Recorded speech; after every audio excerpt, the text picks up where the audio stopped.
আসসালামু আলাইকুম রহমতুল্লাহ। প্রিয় চাকরি প্রত্যাশী ভাই বোন, আশা করি সবাই অনেক ভালো আছেন এবং সুস্থ আছেন।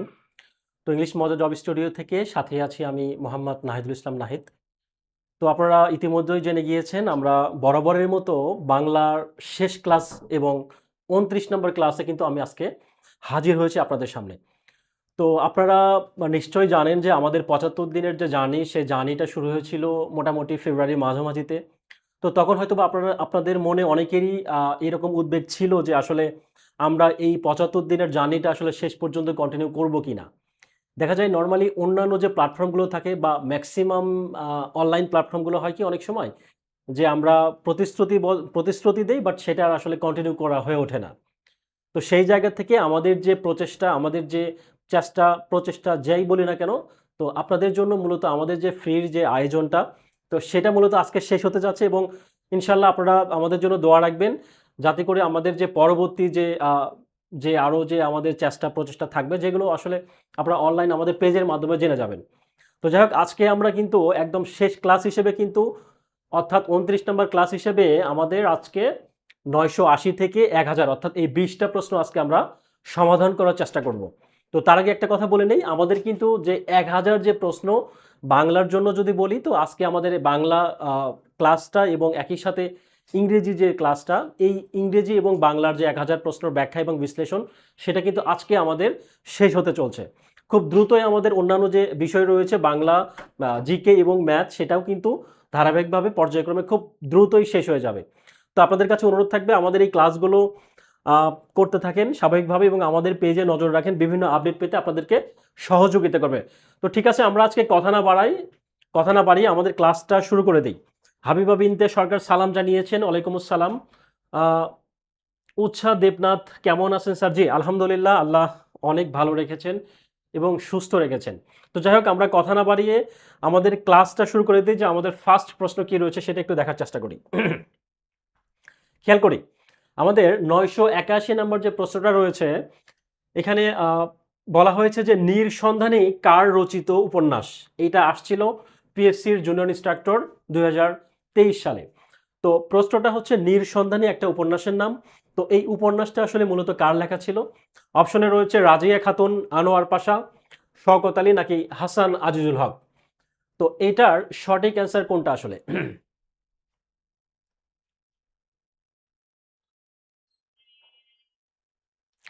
খেয়াল করি। নির্সন্ধানী প্রথমত নির্সন্ধানী হচ্ছে একটা উপন্যাসের নাম। আমরা জানি এখানে লেখা আছে যে নির্সন্ধানী কার উপন্যাস। তো এইটা মূলত কিন্তু আমরা জানি কার উপন্যাস এটা? আনোয়ার পাশার উপন্যাসের নাম হচ্ছে নির্সন্ধানী। তো এই আনোয়ার পাশা উপন্যাসটি মূলত কিন্তু এইটা দেশভাগের যে এটা দেশভাগের যে সংকট ছিল, মূলত দেশভাগের সংকটকে নিয়ে মূলত কিন্তু এই উপন্যাসটি রচনা করা হয়েছিল। তো এই আনোয়ার পাশা এই রচনার মূলত হচ্ছে কি সামাজিক এবং রাজনৈতিক উপন্যাস। এটা কোন ধরনের উপন্যাস? পরীক্ষায় কিন্তু অনেক সময় আসে যে অমুক উপন্যাসটি আসলে কোন প্রেক্ষাপটে রচনা করা হয়েছে বা এটা আসলে কি টাইপের উপন্যাস? সামাজিক ও সামাজিক ও রাজনৈতিক উপন্যাস। সামাজিক ও রাজনৈতিক উপন্যাস। এবং যদি বলা হয় যে সন্ধানের প্রধান চরিত্র কি বা উল্লেখযোগ্য চরিত্রের কথা যদি বলা হয়, তাহলে সেই চরিত্রের নাম হচ্ছে কি? হাসান। সেই চরিত্রের নাম হচ্ছে হাসান। তাহলে আমরা এখানে কয়েকটা তথ্য পেলাম যে সন্ধানী উপন্যাসটি কার লেখা, তারপর সন্ধানী উপন্যাসটি আসলে কোন প্রেক্ষাপটে লেখা হয়েছিল এবং একই সাথে আমরা যদি বলি যে আনোয়ার পাশার কিন্তু একটা বিখ্যাত উপন্যাস রয়েছে যেটা আসলে মুক্তিযুদ্ধকে কেন্দ্র করে লেখা হয়েছিল। আপনারা নিশ্চয়ই জেনে থাকবেন উপন্যাসটার নাম কি? যারা জানেন অবশ্যই চাইলে কমেন্টে জানাতে পারেন। আর আমরা তাহলে উপন্যাসটির কথা যদি বলি যে রাইফেল রোটি আওরাত। আমরা জানি যে মুক্তিযুদ্ধের উপরে লেখা ১ম উপন্যাস, মুক্তিযুদ্ধের উপরে লেখা ১ম উপন্যাসটির নাম হচ্ছে কি? রাইফেল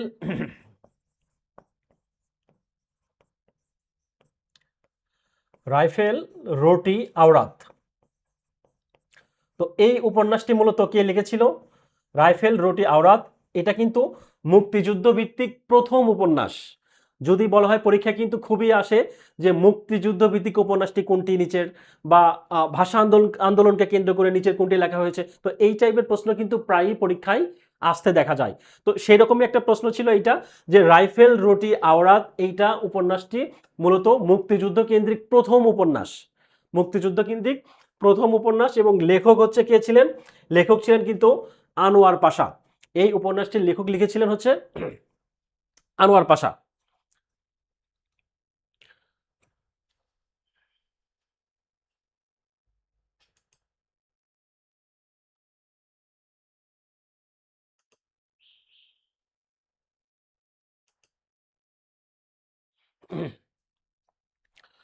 তো আমরা পরবর্তী প্রশ্নে একটু খেয়াল করি। পরবর্তী প্রশ্নে একটু খেয়াল করব আমরা। পরবর্তী প্রশ্ন, পরবর্তী প্রশ্ন রয়েছে কি, বাংলা ভাষার প্রথম অভিধান সংকলন করেন কে? বাংলা ভাষার প্রথম অভিধান সংকলন করেন কে? অপশনে কি কি রয়েছে? অপশনে রয়েছে হচ্ছে রামচন্দ্র বিদ্যাবাগীশ, অশোক মুখোপাধ্যায়, হরিচরণ দে, নাকি রাজশেখর বসু। এটা আসলে সঠিক অ্যান্সার কোনটি?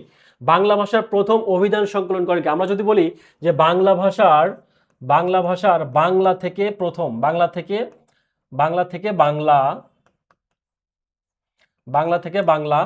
প্রথম অভিধান সংকলন করেন হচ্ছে কে?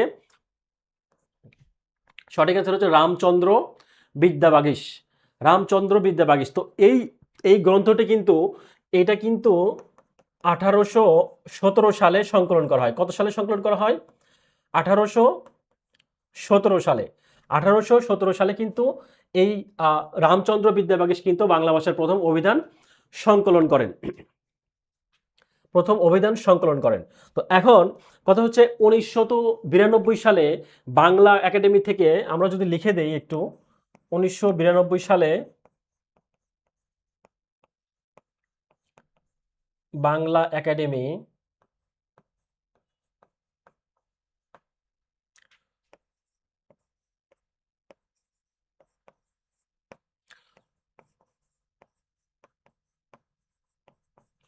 অখণ্ড পূর্ণাঙ্গ সংস্করণে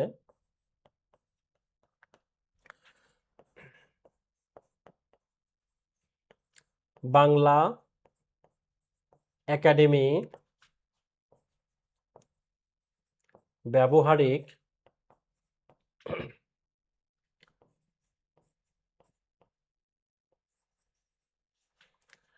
বাংলা অভিধান।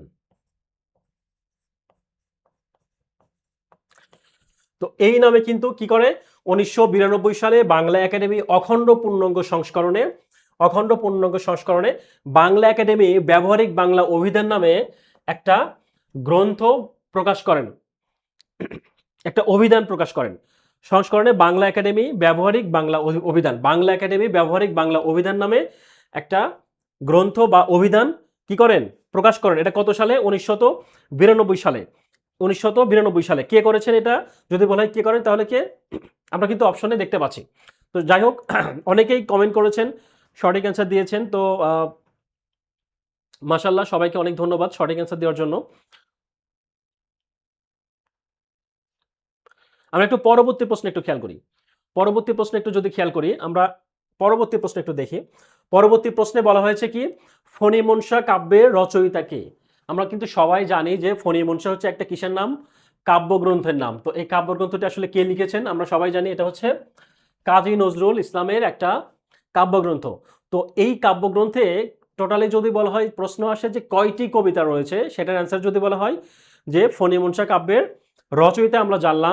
রচয়িতা জানলাম কাজী নজরুল ইসলাম, আর কবিতার সংখ্যার কথা যদি বলে তাহলে 23টি কবিতা রয়েছে।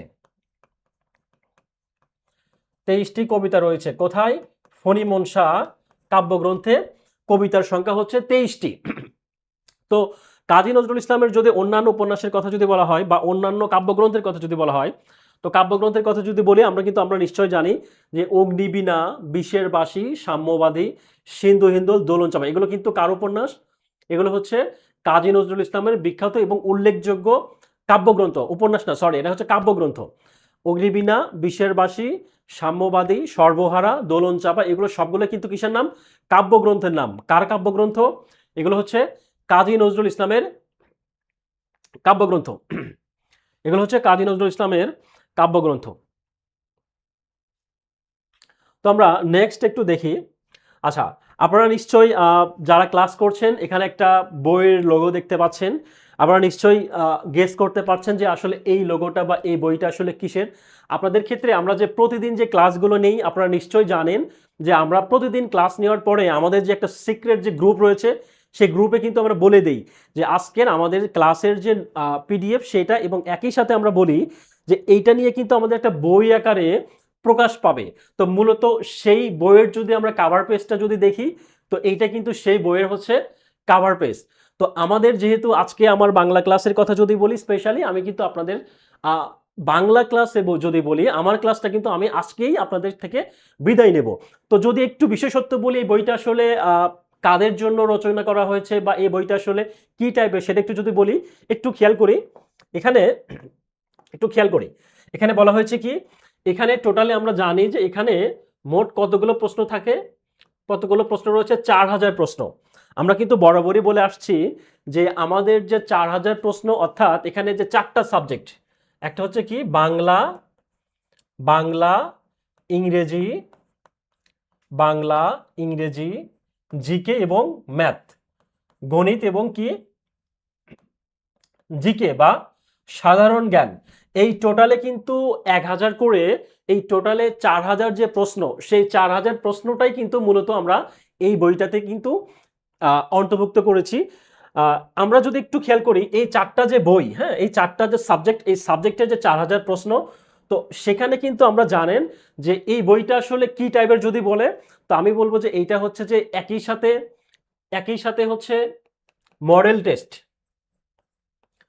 মডেল টেস্ট এবং একই সাথে হচ্ছে সাজেশনমূলক, সাজেশনমূলক।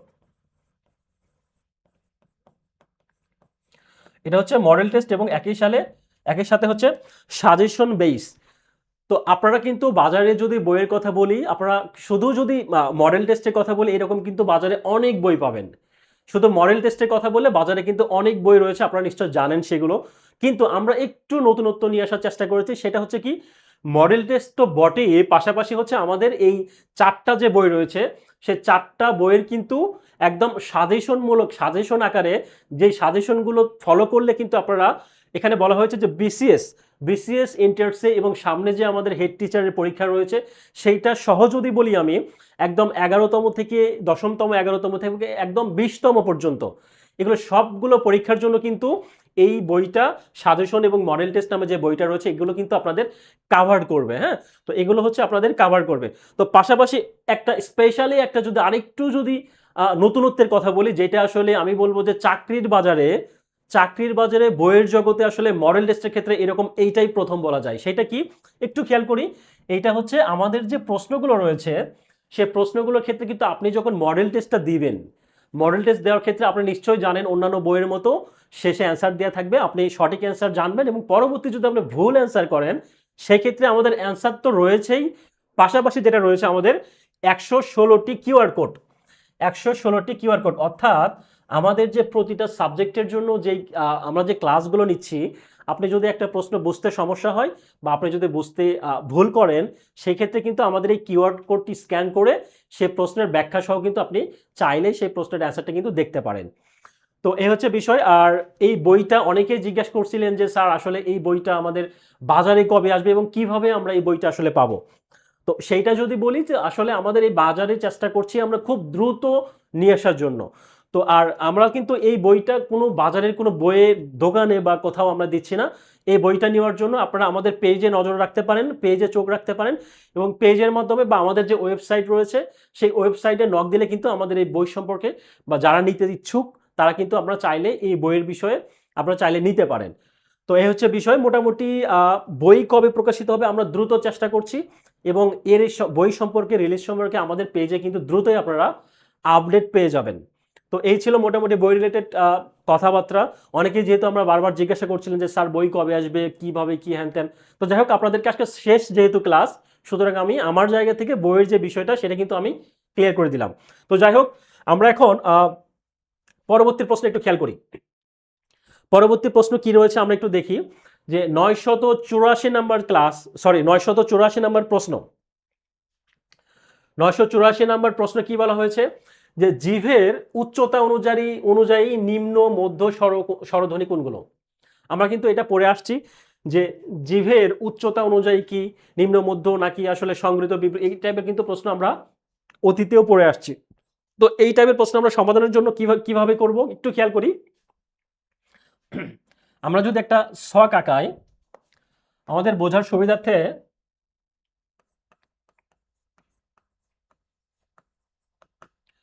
জিভের উচ্চতা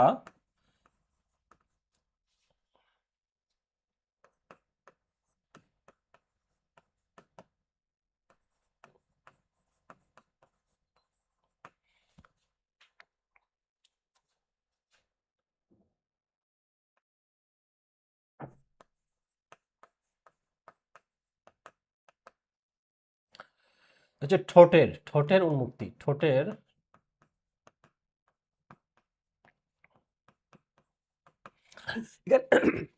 এখানে তিনটা বিষয় লেখা হয়েছে, জিভের উচ্চতা অনুযায়ী, জিভের অবস্থান সম্পর্কে এবং ঠোঁটের উন্মুক্তি। একটু খেয়াল করি, জিভের উচ্চতা অনুযায়ী কথা যদি বলি, আচ্ছা তার আগে জিভের অবস্থানে যদি কথা বলি, সম্মুখ, মধ্য এবং হচ্ছে পশ্চাৎ, আমরা কিন্তু এগুলো সবাই জানি। তো তারপর একটু লিখে দিচ্ছি, এখানে যদি বলি উচ্চ,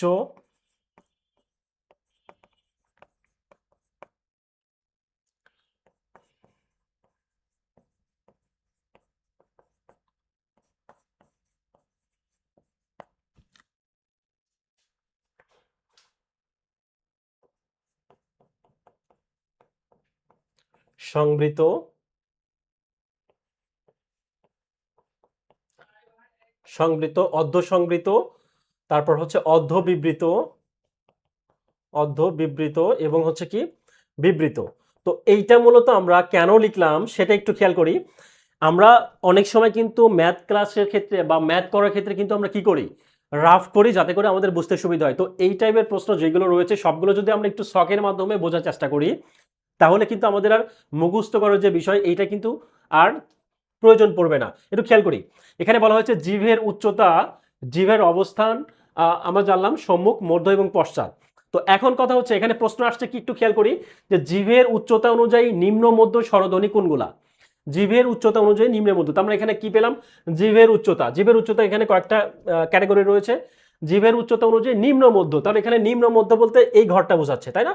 তো আমরা যদি একটু খেয়াল করি এখানে যদি উচ্চর কথা বলছে তার মানে সম্মুখ, উচ্চ সম্মুখের ক্ষেত্রে কি হবে, এটা রস্বই। আর মধ্যর ক্ষেত্রে এটা ক্রস হবে না। পশ্চাতের ক্ষেত্রে কি হবে, রস্যৌ, রস্যৌ।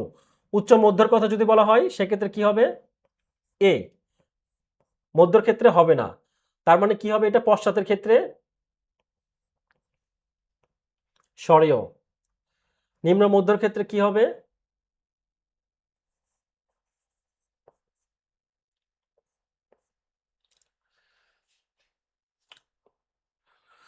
রস্বই, রস্য এ, এখানে ও হবে, এখানে ও হবে, এটা হচ্ছে স্বরেয়, এটার সাথে স্বরেয়।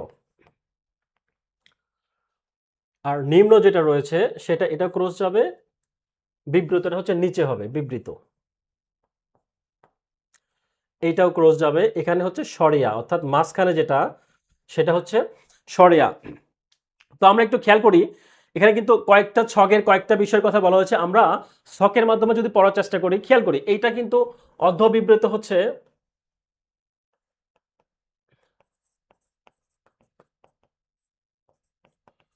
অর্ধ সংবৃত, আর এটা হচ্ছে অর্ধ বিবৃত।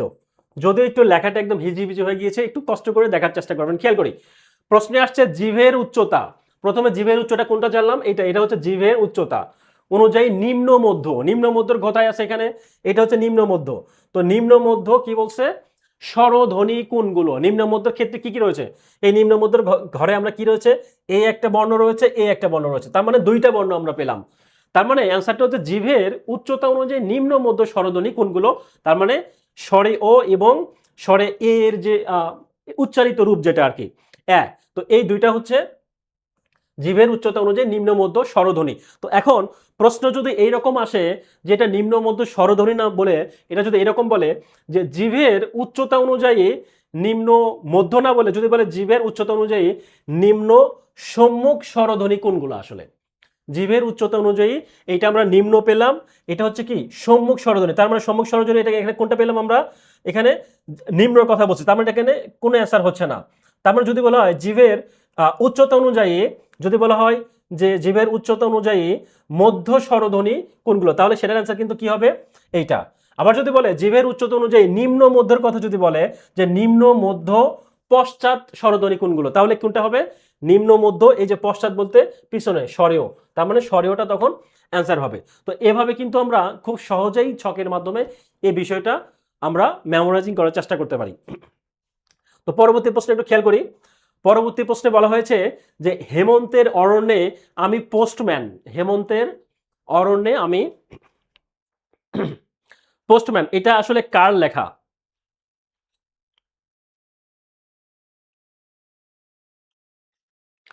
হেমন্তের অরণ্য আমি পোস্টম্যান, এটা কার লেখা? এটা কিন্তু একটা কবিতার নাম, এটা কিন্তু একটা কবিতা। হেমন্তের অরণ্যে আমি পোস্টম্যান, এটা কার লেখা? অ্যান্সার হচ্ছে শক্তি চট্টোপাধ্যায়। অ্যান্সার হচ্ছে কি জানলাম আমরা? শক্তি চট্টোপাধ্যায়। অ্যান্সার হচ্ছে শক্তি চট্টোপাধ্যায়, এটা কিন্তু একটা কবিতার নাম। এটা হচ্ছে কবিতা এবং একই সাথে এটা হচ্ছে কাব্যগ্রন্থ, অর্থাৎ একই একই নাম কবিতা এবং একই নাম হচ্ছে কি কাব্যগ্রন্থর নাম। আচ্ছা, অনেকেই আপনারা কমেন্ট করছেন, সঠিক অ্যান্সার দিচ্ছেন, এই জন্য অনেক ধন্যবাদ। তো তার অন্যান্য কাব্যগ্রন্থের কথা যদি বলি,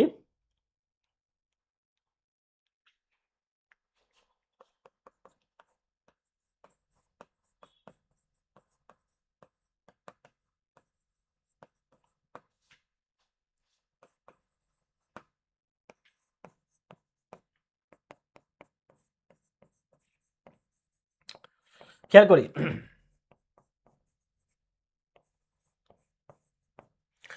শক্তি চট্টোপাধ্যায়ের যদি কাব্যগ্রন্থের কথা যদি বলা হয়, উল্লেখযোগ্য এবং খুবই গুরুত্বপূর্ণ কাব্যগ্রন্থের কথা যদি বলা হয়, এখানে কিন্তু পরীক্ষায় আসছে, ডাক অধিদপ্তরে আসছে, হেমন্তের অরণ্যে আমি পোস্টম্যান, এইটা লেখা আমরা জানলাম হচ্ছে কার? শক্তি চট্টোপাধ্যায়। শক্তি চট্টোপাধ্যায়। তো এখন যদি বলা হয় শক্তি চট্টোপাধ্যায়ের উল্লেখযোগ্য কাব্যগ্রন্থের কথা যদি বলা হয়, যেতে পারি কিন্তু কেন যাব, যেতে পারি কিন্তু কেন যাব, এটা হচ্ছে একটা কাব্যগ্রন্থের নাম। কার কাব্যগ্রন্থ? শক্তি চট্টোপাধ্যায়। একই সাথে সোনার মাছি খুন করেছি, এটাও কিন্তু শক্তি চট্টোপাধ্যায়েরই একটা কাব্যগ্রন্থের নাম, গুরুত্বপূর্ণ কাব্যগ্রন্থের নাম। তো পরবর্তী প্রশ্ন একটু খেয়াল করি, পরবর্তী প্রশ্ন কি রয়েছে। পরবর্তী প্রশ্নে বলা হয়েছে যে দুলোক শব্দের যথার্থ সন্ধি বিচ্ছেদ কোনটি? দুলোক, দুলোক শব্দের সদত্ব, বা যদি বলা হয়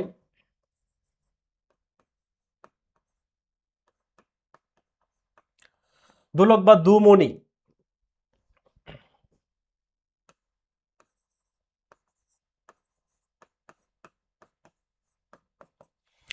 দুলোক বা দুমণি, এগুলো আসলে সন্ধি বিচ্ছেদ কি?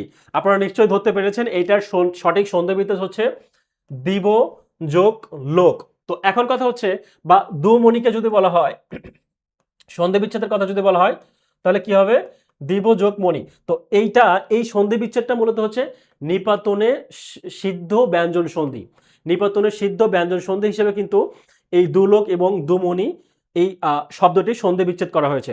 তো এখন কথা হচ্ছে, আমরা জানি যে নিপাতনে সিদ্ধ ব্যঞ্জন সন্ধিটা আসলে কিন্তু আমরা সবাই জানি, যেটা আসলে কি সাধারণত কোনো নিয়ম মানে না, বা এরা আসলে কোনো নিয়মের তোয়াক্কা করে না, এটা নিজেদের মতো করেই কিন্তু একটা আমরা যদি নিয়ম অনুসারে এগুলো বিচ্ছেদ করতে যাই, সেক্ষেত্রে কিন্তু এগুলো তাহলে আমাদের ভুল অ্যান্সার হবে। অর্থাৎ আমরা যদি বলি যে নিপাতনের সিদ্ধ বলতে বোঝায় যেগুলোর ব্যাকরণের যে প্রথাগত বা বইয়ের যে নিয়মগুলো রয়েছে সেগুলো আসলে তারা এটা না মেনে চলে, সেটাই হচ্ছে মূলত নিপাতনের সিদ্ধ ব্যঞ্জন সন্ধি।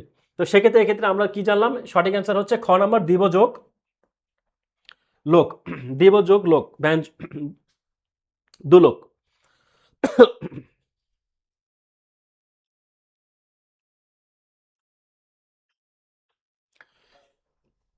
খেয়াল করি আমাদের পারস্য প্রতিভা প্রবন্ধ গ্রন্থের রচয়িতা কে? মোহাম্মদ বরকতুল্লাহ, মোহাম্মদ আব্দুল হাই, এস ওয়াজিদ আলী, নাকি আসলে মোতাহের হোসেন চৌধুরী? তো এগুলোর মধ্যে সঠিক অ্যান্সারটা আসলে কোনটি? পারস্য প্রতিভা কিন্তু একটা কিসের নাম আমরা জানলাম? এটা হচ্ছে একটা প্রবন্ধের নাম। পারস্য প্রতিভা হচ্ছে একটা প্রবন্ধের কথা বলা হয়েছে, এটা হচ্ছে প্রবন্ধের নাম। তো যদি বলা হয় যে এই প্রবন্ধটি আসলে কার লেখা, এই প্রবন্ধটি লেখা হচ্ছে মোহাম্মদ বরকতুল্লাহ লিখেছেন। মূলত এই প্রবন্ধটি লিখেছেন হচ্ছে মোহাম্মদ বরকতুল্লাহ। তো এই প্রবন্ধে এটা কিন্তু তার মোহাম্মদ বরকতুল্লাহর হচ্ছে একটা কি, যদি বলা হয় তার শ্রেষ্ঠ প্রবন্ধ, এটা হচ্ছে কিন্তু তার শ্রেষ্ঠ একটা প্রবন্ধের নাম। মোহাম্মদ বরকতুল্লাহর হচ্ছে শ্রেষ্ঠ প্রবন্ধ। তো তিনি মূলত এই প্রবন্ধে কি করেছেন, এই প্রবন্ধ যে উল্লেখযোগ্য যে সাহিত্যিকগুলো রয়েছেন, এইরকম 5জন সাহিত্যিকের, তাদের যে গুরুত্বপূর্ণ সাহিত্যিকের কি করেছেন, 5জন গুরুত্বপূর্ণ সাহিত্যিকের জীবনী সম্পর্কে এবং তাদের সাহিত্য সম্পর্কে, জীবনী এবং তাদের সাহিত্যকর্ম সম্পর্কে আলোচনা করেছেন। তো এই প্রবন্ধে বা এই গ্রন্থে তিনি গুরুত্বপূর্ণ যে 5জন সাহিত্যিক এবং রয়েছে এবং তাদের সাহিত্যকর্ম এবং তাদের জীবনী সম্পর্কে আলোচনা করেছেন। তো কথা হচ্ছে এই 5জন যে গুরুত্বপূর্ণ সাহিত্যিক, সেই 5জন গুরুত্বপূর্ণ সাহিত্যিকের নামটা আসলে কি, এটা কিন্তু পরীক্ষায় অনেক সময় এসে থাকে।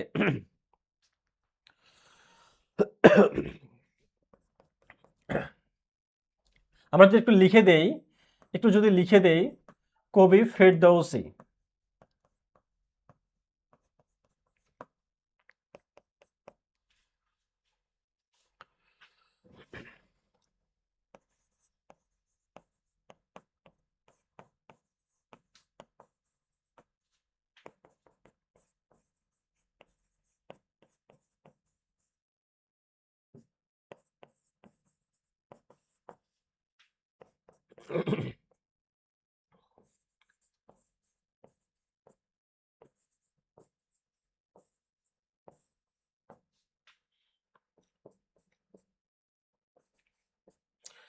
খেয়াল করি এখানে আমরা যে 5জন যে লেখকের নাম লিখেছি, এই লেখকগুলোই কিন্তু মূলত, এগুলো যদি আমরা নাম্বারিং করে দেই, একটু নাম্বারিং যদি করি, খেয়াল করি 1 নাম্বার, 2, 3, এই টোটালি হচ্ছে 5জন যে ব্যক্তি রয়েছে, এই 5জন ব্যক্তির যে সাহিত্যকর্ম এবং তাদের যে জীবনী, সেই জীবনীগুলোই মূলত কিন্তু এই পারস্য প্রতিভা নামক যে প্রবন্ধ গ্রন্থ রয়েছে, সেই প্রবন্ধ গ্রন্থ কিন্তু,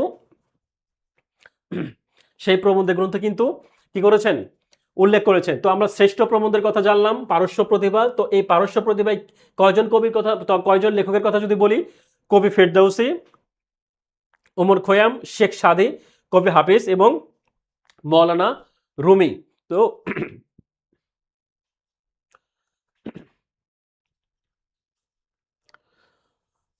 তো এই 5জন ব্যক্তি সম্পর্কে কিন্তু এই প্রবন্ধ গ্রন্থে আলোচনা করা হয়েছে। পরবর্তী প্রশ্ন একটু খেয়াল করি, এখানে বলা হয়েছে যে কোনটি সাধিত শব্দ নয়। এখানে বলেছে কোনটি সাধিত শব্দ নয়। তো আমরা সাধিত শব্দ সম্পর্কে যদি বলি, তো এইটা আসলে যে শব্দগুলোকে আসলে ভাঙানো যায় বা বিশ্লেষণ করা যায়, সেটাকে কিন্তু আমরা কি বলবো, সাধিত শব্দ বলবো। তো এখানে বলছে যেহেতু সাধিত শব্দ নয়, তার মানে এর বিপরীতটা, অর্থাৎ যদি কোনো শব্দকে ভাঙা যায় না বা বিশ্লেষণ করা যায় না, এরকম শব্দকে আমরা কি বলবো, সেটাকে বলবো হচ্ছে মৌলিক শব্দ। তো এই মৌলিক শব্দের কথা যদি বলা হয়, এখানে প্রশ্ন আসছে কোনটি সাধিত শব্দ নয়, তার মানে এটা অ্যান্সার হচ্ছে গোলাপ। গোলাপটা হচ্ছে মৌলিক শব্দ। আমরা যদি বলি ফুল, বা যদি বলি দেশ বা ঢাকা, এগুলো কিন্তু মৌলিক শব্দ। আর যদি বলি যে তার মানে এটা, এগুলো কিন্তু সঠিক যেগুলো রয়েছে সেগুলো তো আমরা বুঝতে পারছি, এগুলো পানসা, তার ফুলেল, হাতল, এগুলো হচ্ছে সেক্ষেত্রে কি হবে, মৌলিক শব্দ নয় বা সাধিত শব্দ।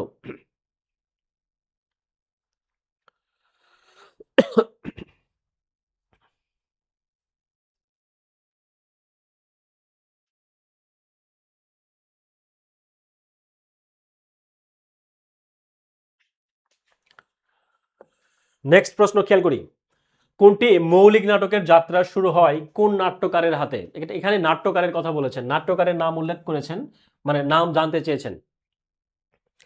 বলা হয়েছে যে বাংলা মৌলিক নাটকের যাত্রা শুরু হয় কোন নাট্যকারের হাতে, মধুসূদন দত্ত, দীনবন্ধু মিত্র, যতীন্দ্রনাথ ঠাকুর, নাকি আসলে রামনারায়ণ তর্করত্ন। আমরা কিন্তু জানি এটা হচ্ছেন কার হাত ধরে হয়, এটা নাট্যকারের হাতে, এটা হচ্ছে না রামনারায়ণ তর্করত্ন। রামনারায়ণ তর্করত্নের একটা বিখ্যাত নাটক রয়েছে। যদি বিখ্যাত নাটকের কথা যদি বলা হয়, সে নাটকের নাম হচ্ছে কুলীন কুল সর্বস্ব। এটা কিন্তু তার একটা বিখ্যাত, রামনারায়ণ তর্করত্নের একটা হচ্ছে বিখ্যাত হচ্ছে নাটকের নাম। তো যদি বলা হয় প্রহসনের কথা, তার বিখ্যাত কয়েকটা প্রহসন রয়েছে, যেমন যেমন কর্ম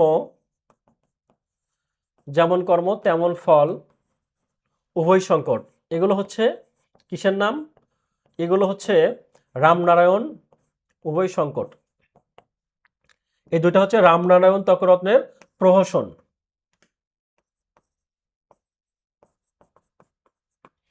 তার হচ্ছে প্রহসন, যেমন কর্ম তেমন ফল এবং উভয় সংকট। আর কুল সর্বস্বটা হচ্ছে কি? এই কুল সর্বস্বটা হচ্ছে তার একটা বিখ্যাত নাটকের নাম।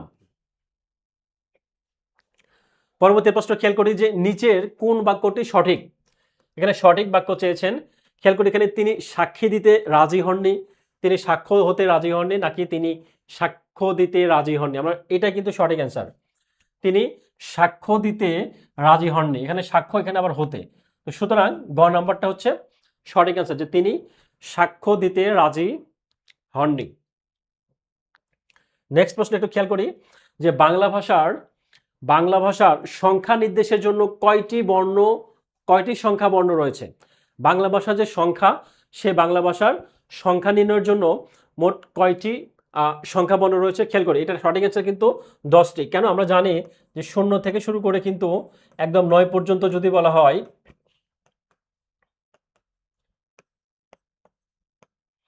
তো এই যে টোটালি 10টি, এই 10টিকে আমরা কি বলবো? যে বাংলা ভাষার সংখ্যা নির্দেশের জন্য এই টোটালে 10টি সংখ্যা বর্ণ রয়েছে।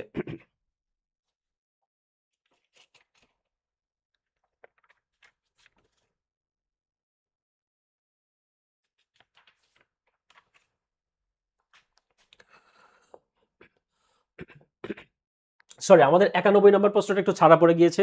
তো আমরা 91 নম্বর প্রশ্নটা একটু খেয়াল করি। একটা মিস্টেক হয়েছে, হ্যাঁ? 91 নম্বর প্রশ্নটা একটু খেয়াল করি। এই প্রশ্নে বলা হয়েছে, আচ্ছা আমরা 90 নম্বর সলিউশন করেছি, 91 নম্বরটা একটু খেয়াল করি, একটু বাদ পড়েছে। যে ডাক হরকরা গল্পটির রচয়িতা কে? ডাক হরকরা এটা একটা কিসের নাম? গল্পের নাম। তো এই গল্পের রচনা করেছেন কে? বঙ্কিমচন্দ্র, রবীন্দ্রনাথ, কাজী নজরুল, নাকি আসলে তারাশঙ্কর? তো এটা সঠিক অ্যান্সার কি হবে? তারাশঙ্কর হবে। তারাশঙ্কর বন্দ্যোপাধ্যায় হচ্ছে এটার সঠিক অ্যান্সার। ঠিক আছে? তো এই তারাশঙ্কর বন্দ্যোপাধ্যায়ের ডাক হরকরা ছাড়াও যদি তার গুরুত্বপূর্ণ কয়েকটা উপন্যাসের কথা যদি বলা হয়, তার গুরুত্বপূর্ণ উপন্যাসের কথা যদি বলা হয়, সেগুলো কোনটি? যদি বলি গুরুত্বপূর্ণ উপন্যাস, একটি হচ্ছে একটি কালো মেয়ের কথা। যদি মুখে বলে দেই একটি কালো মেয়ের কথা,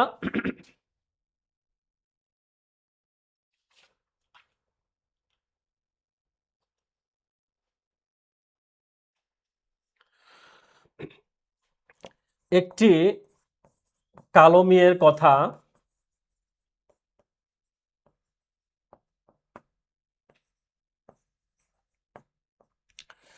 একটা হচ্ছে হাসলি বাকের উপকথা। এগুলো কিন্তু খুবই গুরুত্বপূর্ণ। হাসলি বাকের,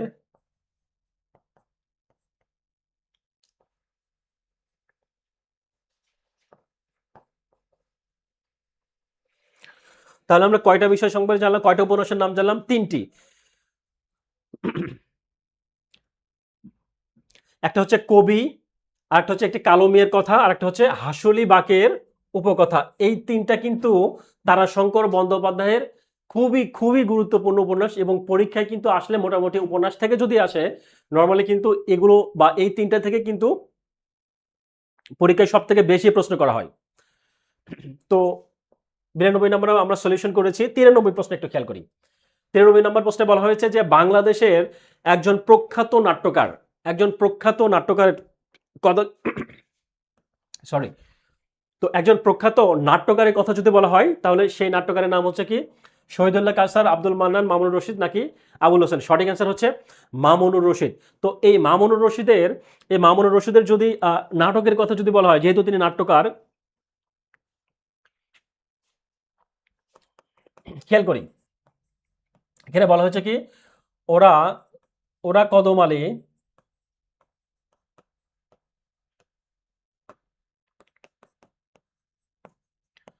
ওরা আছে বলেই,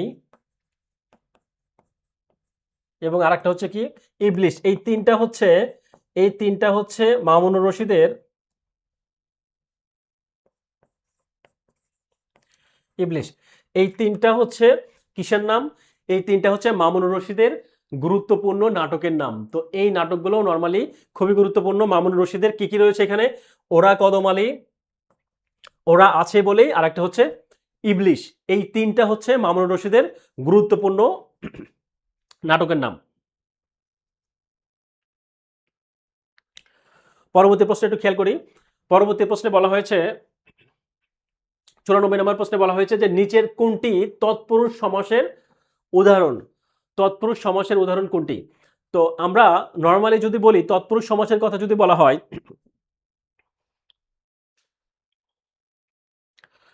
যদি ব্যাপ্তি বোঝায়, তো ব্যাপ্তি বোঝালে কিন্তু কি হয়? ব্যাপ্তি বোঝালে পূর্বপদের সময় উল্লেখ থাকবে, বা যদি ব্যাপ্তি বোঝায় তাহলে পূর্বপথে একটা কালোবাচক শব্দ সাথে কি হবে? বিশেষ্য বা বিশেষণ পদ যুক্ত হলে কি হয়? যেই সমাসটা হয়, অর্থাৎ কালোবাচক শব্দের সাথে বিশেষ্য বা বিশেষণ পদের সাথে যুক্ত হয়ে যেটা হবে সেটাই মূলত হচ্ছে তৎপুরুষ সমাসের উদাহরণ। তো আমরা একটু উদাহরণগুলো খেয়াল করি। এখানে বলা হয়েছে যে জীবনানন্দ, তো এটা কিন্তু সঠিক অ্যান্সার। কেন একটু খেয়াল করি, এখানে যদি বলা হয়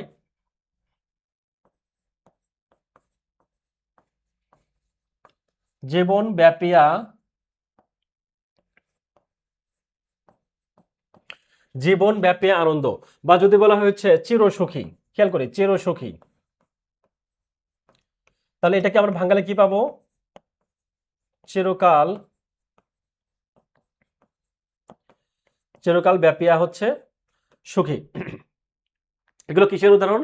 এগুলো হচ্ছে তৎপুরুষ সমাসের। এখানে বলছে কি তৎপুরুষ সমাসের, এটা হচ্ছে দ্বিতীয় তৎপুরুষ, তৎপুরুষ সমাসের, এবং একই সাথে হচ্ছে দ্বিতীয় তৎপুরুষ সমাসের উদাহরণ এগুলো। দ্বিতীয় তৎপুরুষ সমাসের,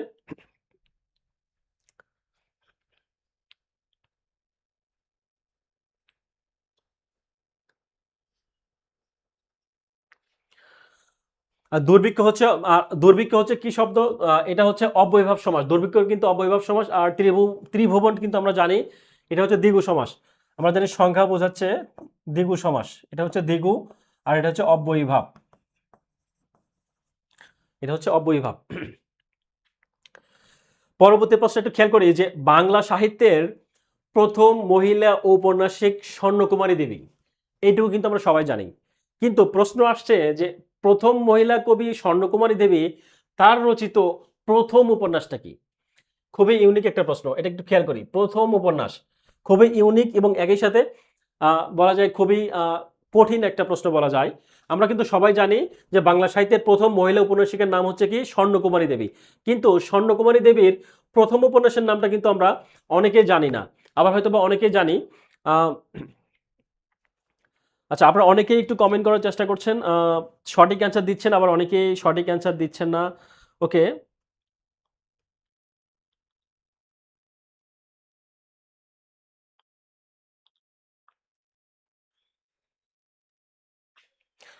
আচ্ছা, এটা সঠিক অ্যান্সারটা আমি একটু বলে দিই, খেয়াল করি।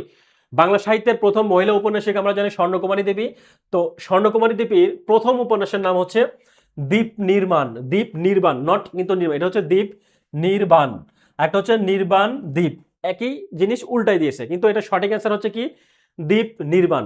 তো স্বর্ণকুমারী দেবীর আরো যদি কয়েকটা গুরুত্বপূর্ণ উল্লেখযোগ্য উপন্যাসের কথা যদি বলা হয়, তো খেয়াল করি ছিন্ন মুকুল, ছিন্ন মুকুল, ফুলের মালা, ফুলের মালা, তারপর কি রয়েছে মালতী। তো এগুলো হচ্ছে কার গুরুত্বপূর্ণ উপন্যাস? স্বর্ণকুমারী দ্বীপের স্বর্ণকুমারী দেবী, তার গুরুত্বপূর্ণ হচ্ছে উপন্যাসের নাম হচ্ছে, আমরা কি জানলাম? একটা জানলাম হচ্ছে দ্বীপ নির্বাণ, আর বাদ বাকি হচ্ছে ছিন্ন মুকুল, ফুলের মালা এবং মালতী। নেক্সট প্রশ্ন একটু খেয়াল করি যে গাছ থেকে ফল পড়ে, গাছ থেকে ফল পড়ে এটা আসলে কোন কারক? গাছ থেকে ফল পড়ে, আমরা কিন্তু সবাই জানি যে গাছ থেকে ফল পড়ে, তার মানে এটা কি? এটা হচ্ছে একটা বিচ্যুত। আর বিচ্যুতের ক্ষেত্রে আমরা কি জানি? যদি বিচ্যুত হয় সেক্ষেত্রে কি হবে, এটা আমরা কিন্তু সবাই এটা জানি। তো আরো যদি উদাহরণ দেওয়া হয় যে ছাদ থেকে পানি পড়ে, বা যদি বলা হয় যে ছাদ থেকে, একই জিনিস কিন্তু এটা, ছাদ থেকে পানি পড়ে। বা যদি বলা হয় যে মেঘ থেকে বৃষ্টি হয়, সেম জিনিস। তো এগুলো কিন্তু বিচ্যুত বোঝাচ্ছে, বিচ্যুত। তো এই বিচ্যুত যদি হয়, বা আমরা জানি যে গৃহীত, বিচ্যুত, তারপর কি জাত, ভীত, এই সবগুলো কিন্তু অপাদান কারকের, এই সবগুলো হচ্ছে অপাদান কারকের উদাহরণ।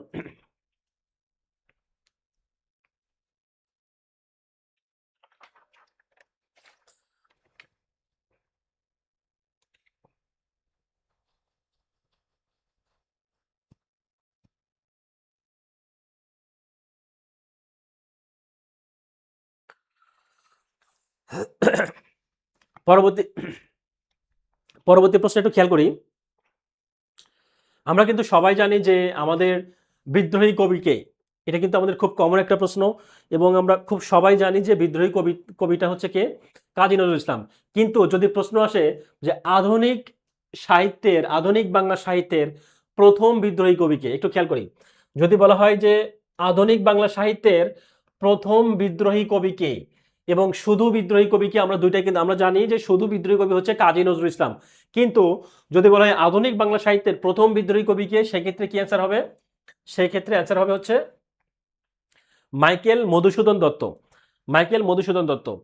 আর ফররুখ আহমেদ কিন্তু আমরা জানি এটা কিন্তু মুসলিম রেনেসার কবি, আর রবীন্দ্রনাথ কিন্তু আমরা জানি এটা ইনি একজন বিখ্যাত বিশ্বকবি। কাজী নজরুল ইসলাম বিদ্রোহী কবি এবং জাতীয় কবি দুইটাই হয়। তাহলে আমরা সঠিক অ্যান্সার পেলাম, আধুনিক বাংলা সাহিত্যের প্রথম বিদ্রোহী কবি হচ্ছে মাইকেল মধুসূদন দত্ত। আর ফররুখ আহমেদ হচ্ছে কি জানলাম, মুসলিম রেনেসার কবি। পরবর্তী প্রশ্ন একটু খেয়াল করি যে এ যে দুর্লভ, এ যে মানবী, ইহার রহস্যর কি অন্ত আছে। এই এই যে একটা উক্তি, এটা কিন্তু আমরা ছোটবেলায় যখন আমরা 9-10-এ ইন্টারে ছিলাম তখন কিন্তু এই গল্পটি পড়ে আসছি, হৈমন্তী গল্প। এটা কিন্তু একটা রবীন্দ্রনাথ ঠাকুরের বিখ্যাত ছোট গল্প, যদি বলা হয় হৈমন্তী গ্রন্থ। এই হৈমন্তী গল্পে, এই হৈমন্তী হচ্ছে একটা কিসের নাম, একটা ছোট গল্পের নাম। তো এই ছোট গল্পে মূলত একটা উক্তি হচ্ছে কি, এ যে দুর্লভ, এ যে মানবী, ইহার রহস্যর কি অন্ত আছে। এটা বলেছিলেন হচ্ছে হৈমন্তীরই যিনি হাজবেন্ড, ওনার নাম ছিল অপু। তো অপু কিন্তু এই উক্তিটি করেছিলেন মূলত।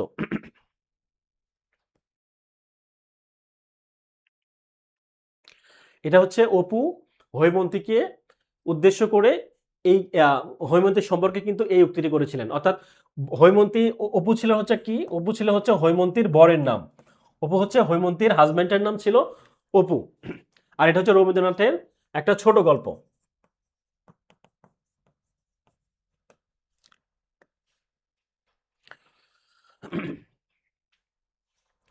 তাতারি কোন উপন্যাসের চরিত্র? এখানে চরিত্রের কথা বলছে। এখানে পল্লী উন্নয়ন বোর্ডের হিসাব রক্ষক 2022-এ কিন্তু এই প্রশ্নটা চলে আসছে। তো এখানে চরিত্রের কথা যদি বলা হয় যে তাতারি আসলে এটা কোন উপন্যাসের চরিত্র, তো চরিত্রের কথা যদি বলা হয় তাহলে এটা কি অ্যান্সার হবে? কৃতদাসের হাসি। কৃতদাসের হাসি। তো আর অন্যান্য চরিত্রের কথা যদি বলা হয় সেক্ষেত্রে কি হবে? হারুন ও রশিদ।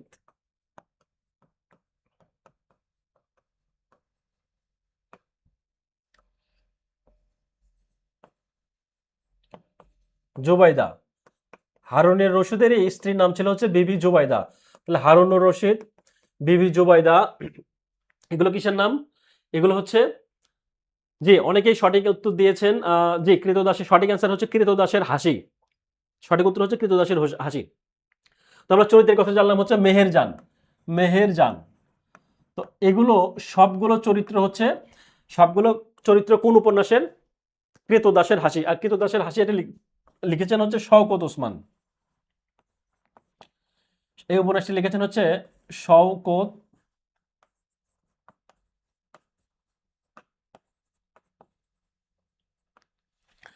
এটা হচ্ছে শওকত ওসমান, এবং এটা হচ্ছে কি ধরনের? রূপক ধর্মী উপন্যাস। এইটা শওকত ওসমানের রূপক ধর্মী উপন্যাস, এবং যে উপন্যাসটার নাম হচ্ছে কৃতদাসের হাসি।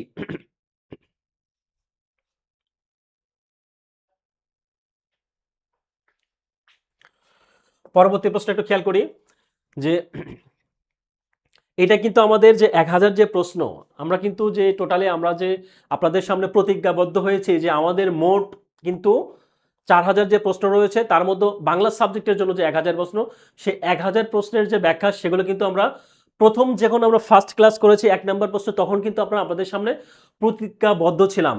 যে কি প্রতিজ্ঞাবদ্ধ ছিলাম?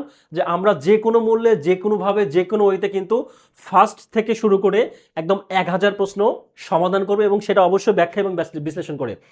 তো সেটাই একটা লেন্দি সময়ের মাধ্যমে, একটা লং টাইম সময়ের মাধ্যমে কিন্তু আমরা ঠিক দেখতে পাচ্ছেন এখন আমাদের একদম লাস্ট যে প্রশ্ন, অর্থাৎ আমাদের যে 1000 যে প্রশ্ন, দেখতে দেখতে কিন্তু আমাদের এই প্রশ্নটা কিন্তু শেষ করে ফেলতে যাচ্ছি। তো এই হচ্ছে বিষয়। তো আমরা যেটা প্রতিশ্রুতি দেই বা আমরা যেটা বলি যে আমরা করব, আমরা নিশ্চয়ই অতীতে যারা আমাদের যে প্ল্যাটফর্ম রয়েছে ইংলিশ মজা এবং ইএম জব যেটা রয়েছে, তো এই প্ল্যাটফর্ম সম্পর্কে নিশ্চয়ই আপনারা যারা অবগত রয়েছেন পূর্ব থেকে, আপনারা জানেন যে আমরা যে কোনো বিষয়ের ক্ষেত্রে কি রকম প্রতিজ্ঞাবদ্ধ থাকি।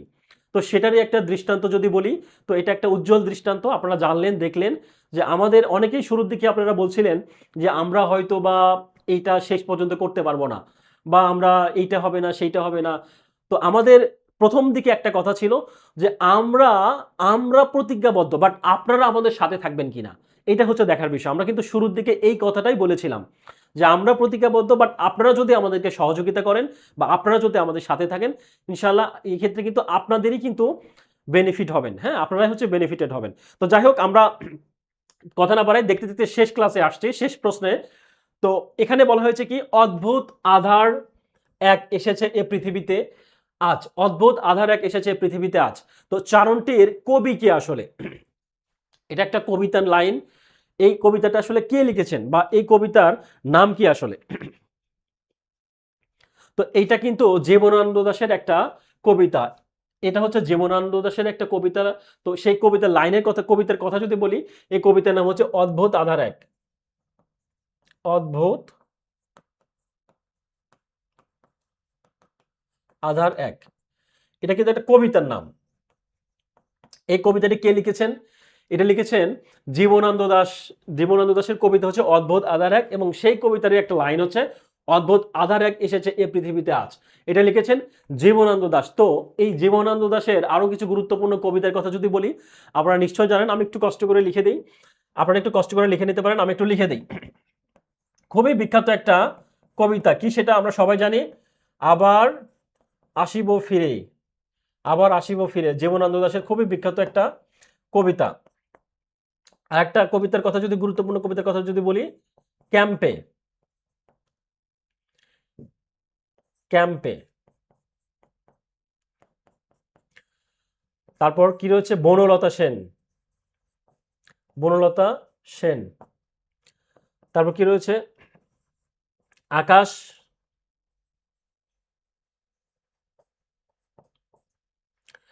আকাশ বিনা। তো যাই হোক, আমি শেষে একটা কথা বলি যে আপনারা আমাদের সাথে যারা ছিলেন, তো আপনাদের কেমন লেগেছে আমাদের ক্লাসগুলো, বা আমরা আমরা আসলে চেষ্টা করছি আপনাদেরকে যতটা সম্ভব উজাড় করে দিতে। শুধুমাত্র আপনারা নিজের জায়গা থেকে যদি একটু কষ্ট করে, নিজের চিন্তা করে, নিজের ভালোর জন্য যদি একটু প্র্যাকটিস করতে পারেন বারবার, তাহলে কিন্তু আপনারা আমাদের তাহলে কিন্তু আমাদের সার্থকতা এবং আপনাদের যে সফলতা, সেটা কিন্তু কাঙ্ক্ষিত সফলতা কিন্তু আপনাদের কাছে ধরা দিবে।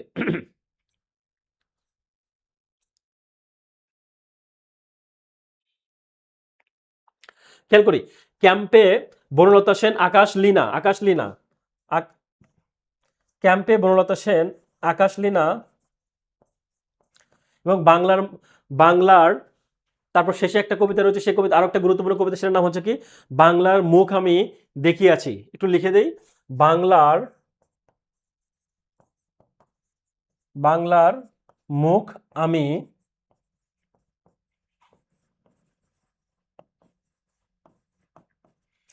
বাংলার মুখ আমি দেখিয়েছি। অর্থাৎ গুরুত্বপূর্ণ কবিতার কথা যদি আরেকবার রিভিউ করি, খেয়াল করি কি কি কবিতা রয়েছে, যে অদ্ভুত আধার এক, আবার আসিব ফিরে, ক্যাম্পে বনলতা সেন,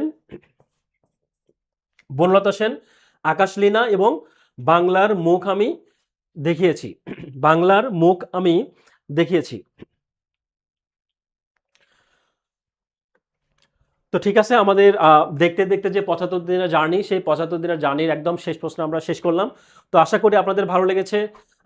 আমাদের জন্য দোয়া করবেন আপনারা, যেন আমরা পরবর্তী যে ক্লাসগুলো আছে বা পরবর্তী যে আমাদের যে চিন্তা ভাবনা, সেগুলো যেন আমরা সঠিকভাবে আমরা পালন করতে পারি, এবং আমরা যেন আমাদের দায়িত্বের জায়গা থেকে একদম বদ্ধপরিকর থাকি, এবং আমরা সর্বোচ্চ চেষ্টা দিয়ে যেন আপনাদেরকে সহযোগিতা করতে পারি। তো আমাদের জন্য দোয়া রাখবেন, এই প্রত্যাশা রেখে আমার বাংলা ক্লাস থেকে আমি বিদায় নিচ্ছি। তো ভালো থাকবেন সবাই, সুস্থ থাকবেন। আসসালামু আলাইকুম।